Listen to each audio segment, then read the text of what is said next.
So today's video might seem a little bit strange, but most things concerning Freud have a certain strangeness about them, especially in today's time.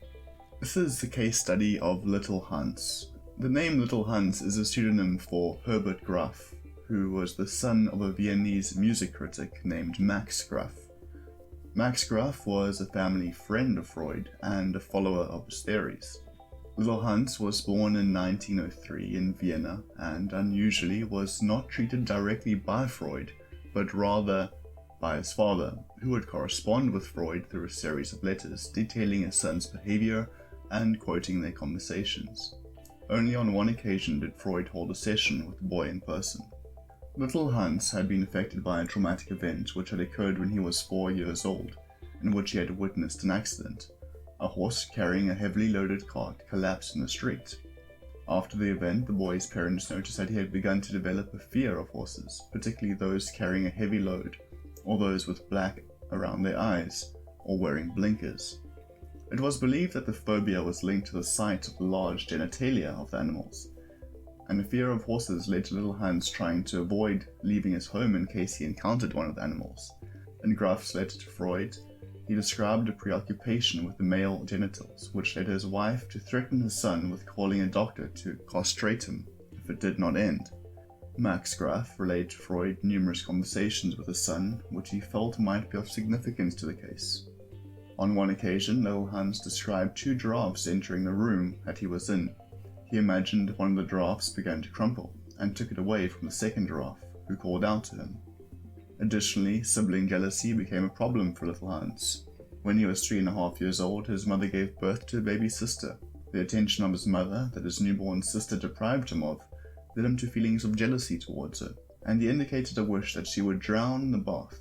Little Hans himself also developed a fear of such misfortune occurring to him. The birth of his sister led Little Hans to question the process of conception and childbirth.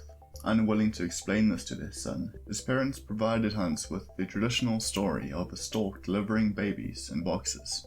By 1909, Freud's ideas about the Oedipus complex were well established, and Freud interpreted this case in line with his theory. As mentioned, Freud didn't actually work directly with Little Hans, but instead worked through correspondence with Hans's father. Again, Hans's father was familiar with Freud's theories and wrote to him when he first suspected that Hans had become a case that Freud might be interested in. Freud suggested possible lines of questioning which the father could try with Hans, and the father tried them and reported to Freud what had taken place. The first reports of Hans are when he was 3 years old, when he developed an active interest in his penis, which he called his whittler, and also the whittlers of other people. For example, on one occasion he asked, "Mummy, have you got a whittler too?" Throughout this time, the main theme of his fantasies and dreams were whittlers and whittling. When Hans was almost 5, Hans's father wrote to Freud explaining his concerns about Hans. Freud wrote a summary of his treatment of Little Hans in 1909 in a paper entitled Analysis of a Phobia in a 5-year-old Boy. Since the family of Little Hans lived opposite a busy coaching inn, that meant Hans wasn't happy about leaving the house because he saw many horses as soon as he went out the door. When he was first asked about his fear, Hans said that he was frightened that the horses would fall down and make a noise with their feet. He was most frightened of horses which were drawing heavily laden carts, and in fact, as mentioned, he had seen a horse collapse and die in the street one time when he was out with his nurse. This accident was a horse-drawn bus carrying many passengers, and when the horse collapsed, Hans had been frightened by the sound of its hooves clattering against the cobbles of the road. He had also suffered attacks of a more generalized anxiety. Hans's anxieties and phobias continued as he was afraid to go outside of the house because of his phobia of horses. When Hans was taken to see Freud, he was asked about the horses he had a phobia of. Hans noted that he didn't like horses with black bits around the mouth. Freud believed that the horse was a symbol for his father, and the black bits were a moustache. After the interview, the father recorded an exchange with Hans where the boy said, "Daddy, don't trot away from me." Over the next few weeks, Hans's phobia gradually began to improve. Hans said that he was especially afraid of white horses with a black around the mouth who were also wearing blinkers. Hans's father interpreted this as a reference to his moustache and spectacles. After many letters were exchanged, Freud concluded that the boy was afraid that his father would castrate him for desiring his mother. classical Oedipus complex.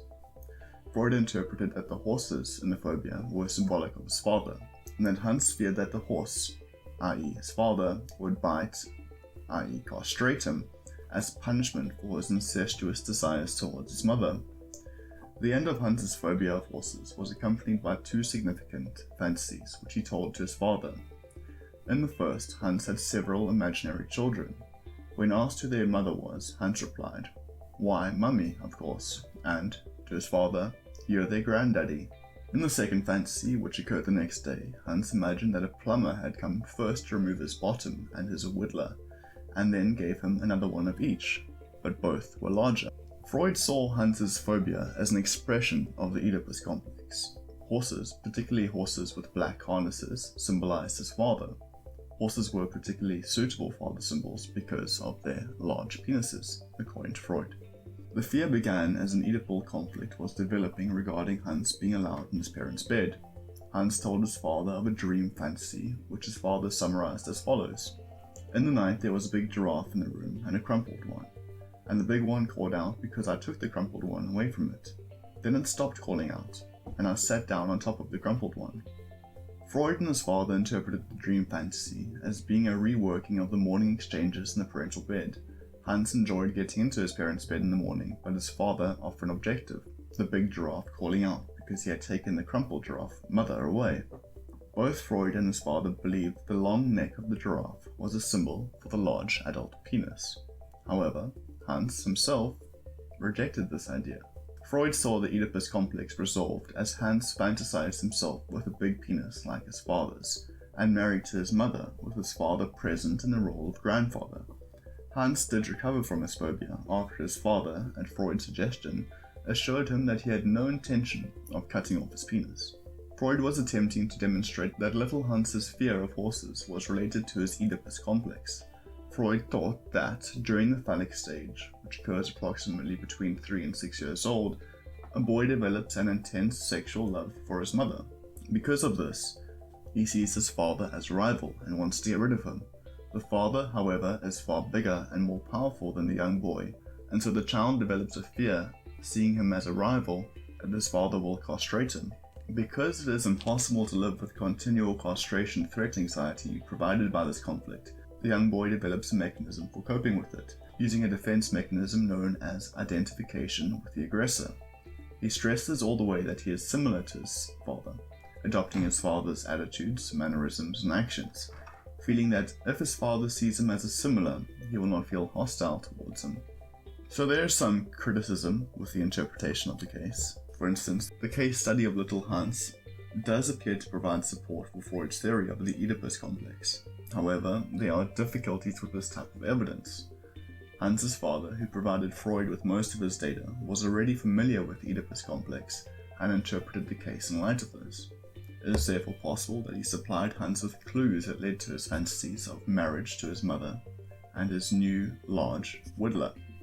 Of course, even if Hans did have a fully fledged Oedipus complex, this shows that the Oedipus complex exists, but not how common it is. Remember that Freud believed it to be universal. The problem with case studies is that they lack population validity. Because they are often based on one person, it is not possible to generalize the results to a wider population. At the age of 19, the not-so-little Hans appeared at Freud's consulting room having read his case history. Hans confirmed that he had suffered no troubles during adolescence and that he was fit and well. He could not remember the discussions with his father and described how when he read his case history, it came to him as something unknown. So that is the case of little Hans and Freud. If you enjoyed this video, give it a like. If you are interested in more videos like this, subscribe to the channel. Thanks for watching.